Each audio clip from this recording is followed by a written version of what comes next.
Bonjour et bienvenue à tous sur cette première vidéo concernant mes expériences paranormales personnelles. On continue donc sur la lancée de la vidéo du fantôme de la tour, avec cette fois-ci donc les expériences paranormales qui me sont arrivées autour de cette enquête. Allez, c'est parti.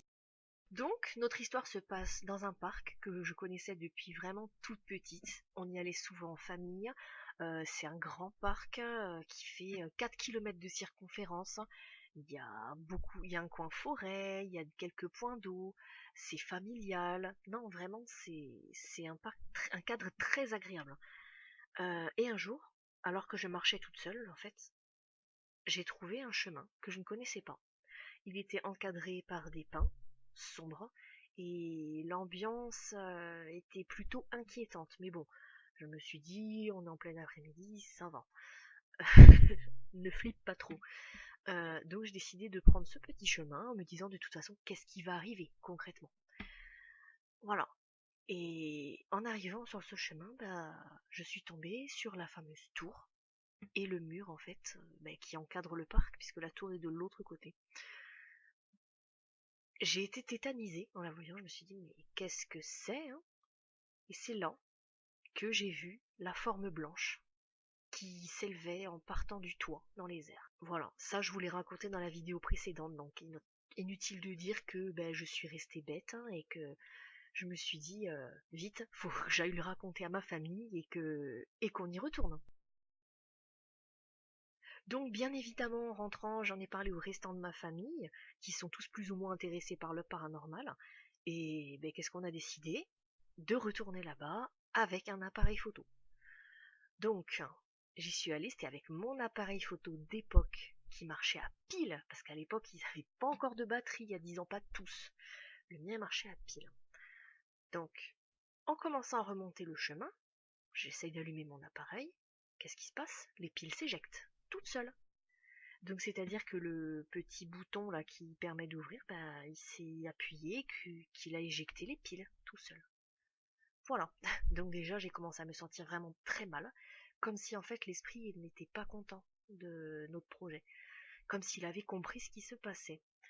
Et du coup j'ai insisté. Et qu'est-ce qu'il m'a dit l'appareil photo? Mémoire pleine. Sauf que c'était tout bonnement impossible puisque la carte SD était bien enfoncée et qu'elle était vidée exprès pour l'occasion. Donc non, mémoire pleine. Il n'a jamais voulu ce jour-là prendre une seule photo. Donc bien évidemment, ça a attisé notre curiosité par rapport au lieu. On s'est dit, oui, donc il y a un esprit quand même qui hante cette tour. Donc je sais bien qu'après il y a le psychologique qui joue puisque on était à fond dedans avec ma sœur. Donc c'est sûr qu'on se stressait un peu mutuellement, mais il y avait quelque chose. Bon, moi j'avais vu l'apparition, on entendait des bruits, voilà. Et du coup, mon père s'est renseigné auprès des historiens de cette ville, savoir ce que c'était que cette tour. Personne ne savait. Personne n'a pu lui répondre. Les personnes, les historiens, ont dit bah ouais, on sait pas. C'est pas un pigeonnier, c'est trop grand. Ils ne savent pas, il n'y a pas de traces dans les archives.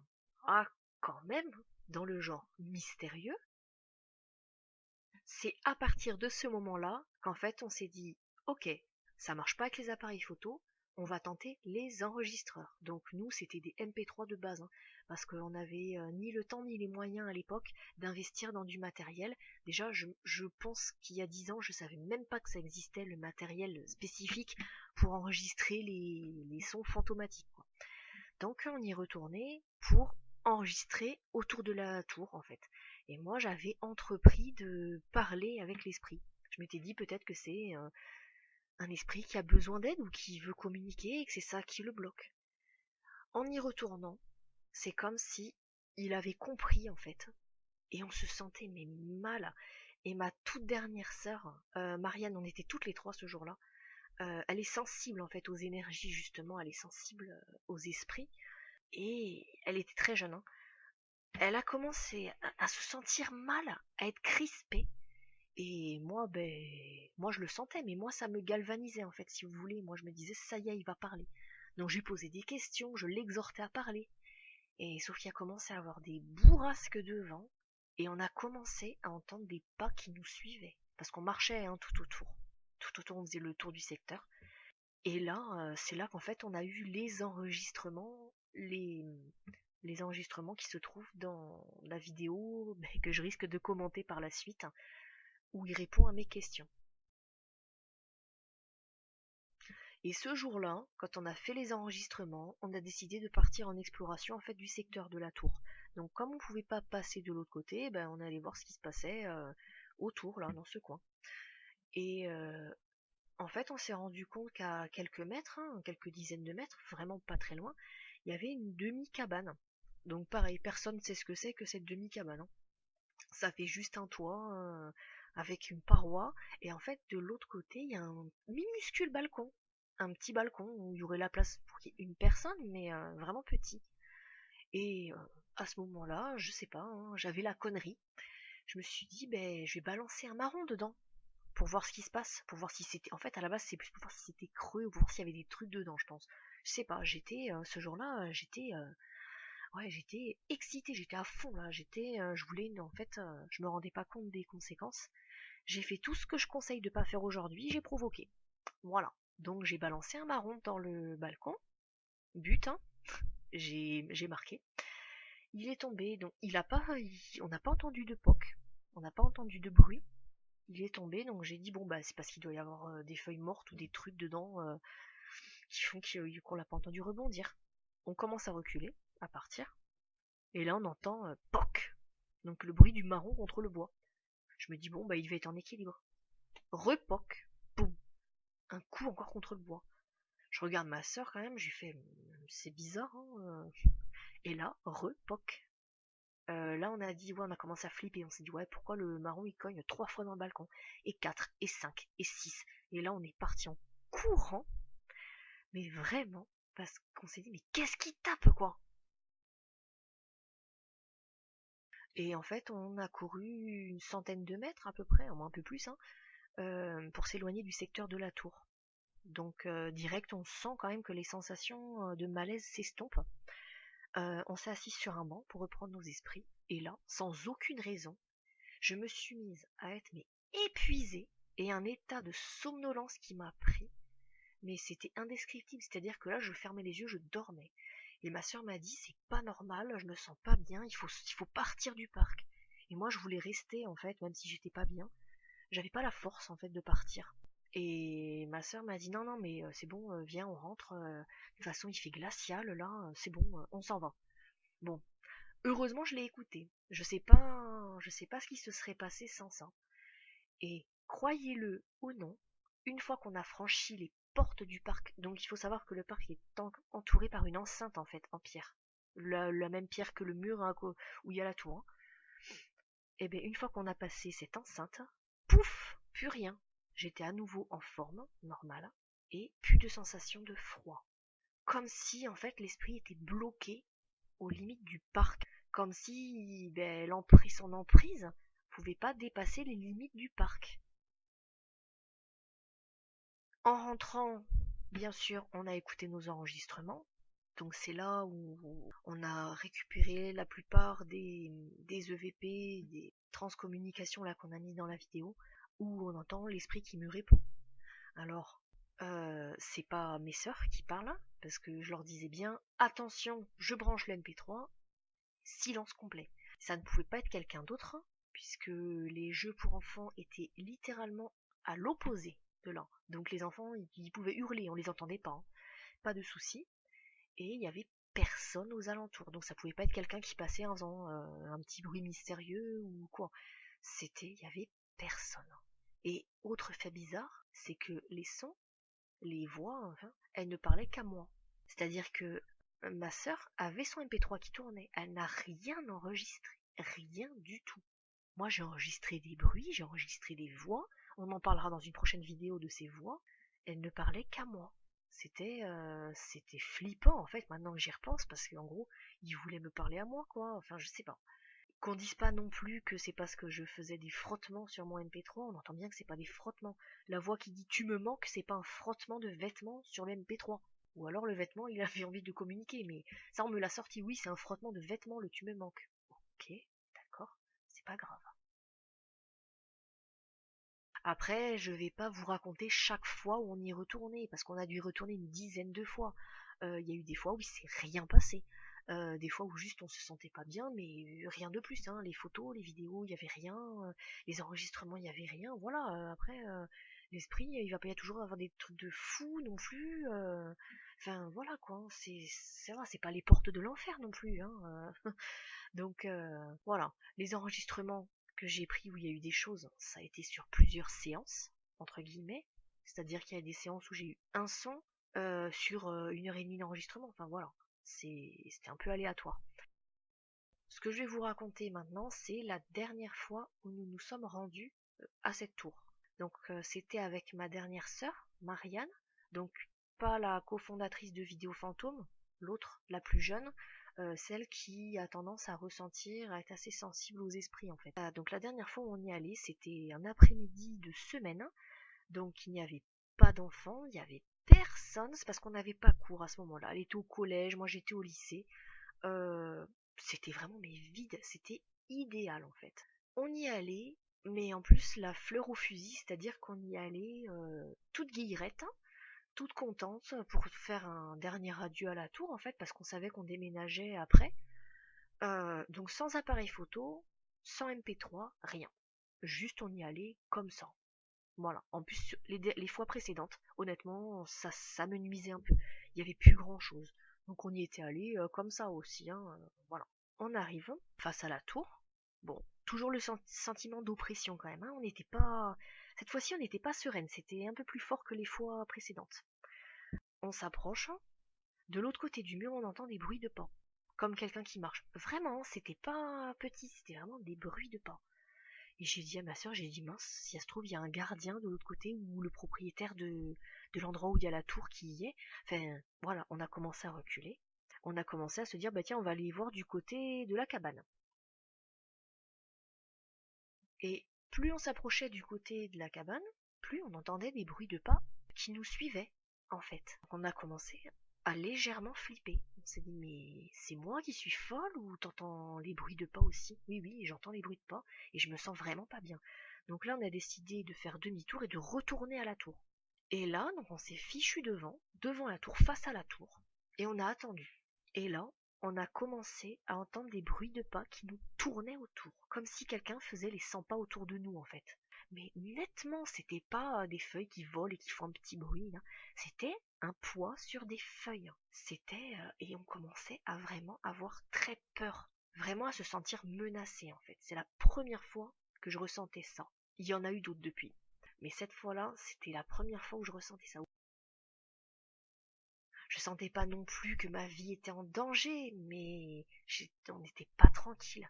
Ma sœur, elle était très jeune à l'époque, je crois qu'elle avait 10, 11 ans. Elle commençait à trembler. Et au moment où on s'est dit, bon, c'est bon, on s'en va, on se tourne. Et là, il y avait un arbre sur notre droite. Je m'en rappellerai toute ma vie. Un arbre, un tronc d'arbre. Et là, de derrière, il y avait une silhouette qui nous regardait. À moitié en fait cachée par l'arbre, mais une silhouette. La silhouette d'un homme noir. La silhouette était noire, compacte.